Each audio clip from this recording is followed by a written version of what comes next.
A question that's often asked before parties enter a dispute is who owns the float. Float ownership determines whether a contractor is entitled to an extension of time, and extensions of time determine whether liquidated damages apply and if contractors are entitled to prolongation costs. In this video, we cover what float is, the different types of floats, who owns it under NEC and JCT, then give you some practical advice as quantity surveyors. Before we begin, please consider subscribing. It helps our channel grow and make sure you stay up to date with the world of quantity surveying. So who owns the float?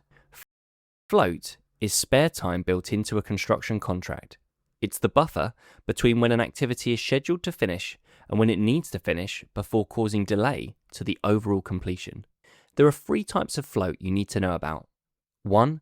Free float. The amount of time an activity can be delayed without affecting the start date of the next activity. 2. Total float. The time an activity can be delayed without affecting the completion date. 3. Terminal float. The time between the contractor's planned completion date and the contract completion date. Okay, but who actually owns the float? This is where it gets contentious. Under most standard contracts, the general position is that the float is for the benefit of the project, not specifically for one party. The question you should ask yourself when carrying out a contract review is if an employer risk event eats into the float without changing the contract completion date, is the contractor entitled to an extension of time?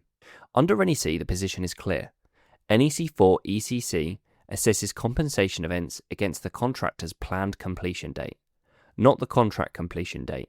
So, if a CE delays planned completion, the contractor gets an extension, even if contract completion isn't affected yet. Terminal float is protected. Under JCT, the position is less defined. JCT SBC assesses extensions of time against the contractor's completion date. If a relevant event delays the works, but the contractor has enough float to absorb it, no extension is awarded. The contractor's terminal float can effectively be consumed by employer risk events. So why does it matter? Imagine a contractor has planned to finish 2 weeks before the contract completion date. The employer causes a 2-week delay. Under JCT, the contractor may not be entitled to an extension of time because the completion hasn't actually been pushed past the contract date. The contractor has just lost their 2-week buffer through no fault of their own.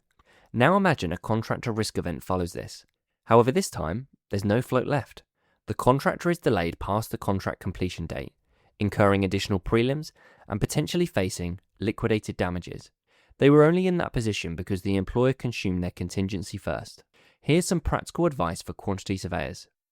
When employer risk events occur, document it immediately, showing how they impact the planned completion even if contract completion isn't yet affected. This is vital on NEC contracts, where timely submission of CEs is a prerequisite for entitlement.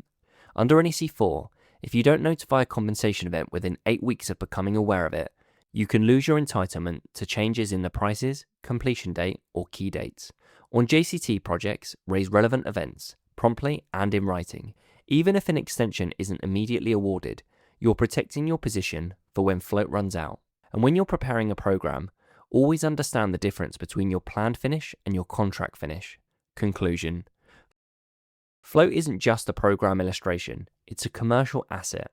Neither JCT or NEC spells out who owns it in an express clause, so understand how your contract form treats it in practice and protect it through proper notices. Metroun, a commercial hub for your business.